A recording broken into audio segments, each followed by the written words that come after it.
বোয়াল মাছ আর আলু দিয়ে কিন্তু খুব ঝাল ঝাল একটা তরকারি। এটা আমার খুবই পছন্দের। আসলে আমার মনেও নেই হয়তো বা এই রেসিপিটা আমার চ্যানেলে থাকতেও পারে, কারণ প্রতিদিনই তো অনেক অনেক রেসিপি দেওয়া হয়, সেজন্য আর মনে থাকে না। আর এটা ছিল আমার দুপুরে রান্না, তাই আজকে আমি আপনাদের সাথে শেয়ার করে নিচ্ছি যে বোয়াল মাছ আর আলু দিয়ে কীভাবে ঝাল ঝাল তরকারিটা রান্না করতে হয়। এখানে আমি হাঁড়ির মধ্যে দিয়ে দিয়েছিলাম তেল, তারপর দিয়ে দিলাম পেঁয়াজ কুচি, দিয়ে দিচ্ছি 2 চা চামচ পরিমাণ হলুদের গুঁড়ো, দিয়ে দিলাম 5 চা চামচ পরিমাণ মরিচের গুঁড়ো। যেহেতু ঝাল ঝাল সেই জন্য আমি ঝালের পরিমাণটা একটু বেশি রাখলাম আর কি। তারপর দিয়ে দিলাম ধনিয়া গুঁড়ো। এখানে আমি 1.5 চা চামচ পরিমাণ ধনিয়া গুঁড়ো দিয়ে দিয়েছি, কারণ আমার মাছের পরিমাণটা একটু বেশিই ছিল, সেজন্য আমি একটু মশলা বেশি ইউজ করছি। এখন আমি মশলাগুলোকে ভেজে নিচ্ছি। কিছুক্ষণ ভাজার পর দিয়ে দিলাম পানি আমি এখানে গরম পানি ইউজ করছি। আপনারা চাইলে কিন্তু ঠান্ডা পানিও দিয়ে দেবেন, এতে করে কোনো সমস্যা হবে না। তবে গরম পানি দিয়ে তরকারি রান্না করলে না খেতে খুব মজা লাগে আর কি। এখন আমি ভালো করে ভেজে নিচ্ছি আবারও, তারপর কিছুক্ষণের জন্য ঢেকে রাখছি, যাতে মশলাটা খুব তাড়াতাড়ি কিন্তু কষে যায় আর কি।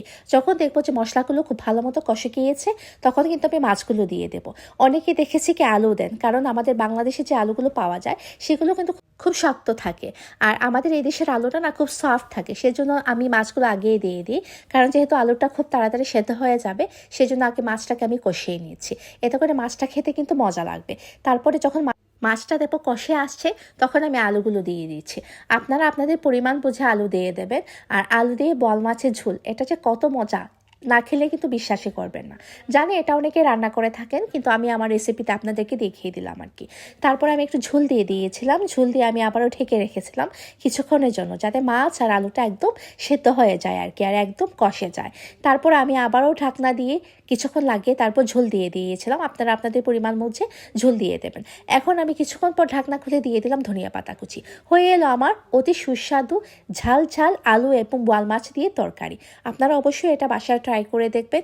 আর এটা খেতে এত মজা হয়েছিল, কি বলবো, খুবই মজা হয়েছিল কিন্তু তরকারিটা। যদি রেসিপিটা আমার ভালো লেগে থাকে, তাহলে আপনারা লাইক, কমেন্ট এবং শেয়ার করতে কিন্তু ভুলবেন না। আজ এই পর্যন্তই। পরবর্তীতে আরেকটি রেসিপি নিয়ে আপনাদের সামনে আমি হাজির হব।